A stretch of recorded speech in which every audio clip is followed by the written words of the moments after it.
नमस्ते fresh the lot. म चाहिँ यो अहिले करिब रातिको 8:30 भएको छ।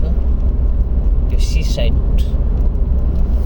म यहाँबाट अलिकति 1 मिनट भनौँ 2-3 मिनट हिँड्दाखेरि सी साइड नजिकै आउँछ, यहाँ भेटाउन सक्छु।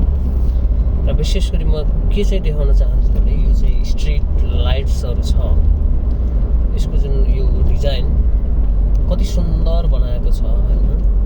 अनि प्लस यो चाहिँ जुन सडकको दायाँ बायाँपट्टि जुन खालको एउटा चाहिँ यो सडकको पेटी बनाएको छ, यसले जुन पेटीहरू अनि यसले चाहिँ एकदमै सुन्दर देखिँदो रहेछ है। यहाँ चाहिँ ट्राफिक चाहिँ हुँदैन किनभने यो सबै यो लाइट्सले चाहिँ कन्ट्रोल गर्छ। यहाँ यदि यो रेड लाइट क्रस गरियो भने नेपालको करिब 70-80 हजार चाहिँ फाइन तिर्नुपर्छ। र यो बाटो चाहिँ 80 को स्पिड लिमिट हो, त्योभन्दा बढी हामीले जुन दिएको स्पिड लिमिट क्रस गर्यो भने त्यसको पनि नेपालको करिब 7-8 हजार जति पर्छ होला, फाइन तिर्नुपर्छ।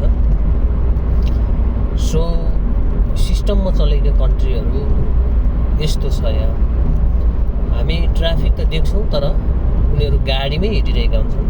कस्तो बेला देख्छौँ भन्दा जहाँ चाहिँ गाडीहरू एक्सिडेन्ट परेको बेला क्रेनहरू मगाएर त्यसलाई चाहिँ हाल्ने र बाटोलाई चाहिँ त्यो अरू गाडीहरू एक्सिडेन्ट नपरोस् भनेर पुलिसको साइरन बजाएर इमर्जेन्सी लाइट दिएर ताकि पछाडिबाट आएको गाडीहरू चाहिँ केयरफुल तरिकाले आएर हैन सेफ हुन् भन्ने हेतुले त्यो खालको चाहिँ हुन्छ।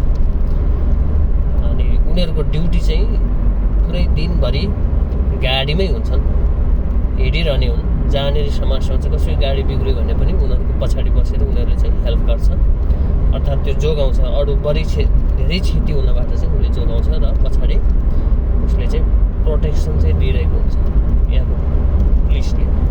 अनि क्रेन मगाएर त्यो गाडी चाहिँ ग्यारेजमा लिदिने त्यो चाहिँ गर्छ। सो अगाडि येलो बल्यो, मैले चाहिँ ब्रेक लाउनु पर्यो। सो फाइनल्ली मैले चाहिँ यति नै रेकर्ड गर्छु, अरू चाहिँ बाँकी हुन्छ। हस्, धन्यवाद।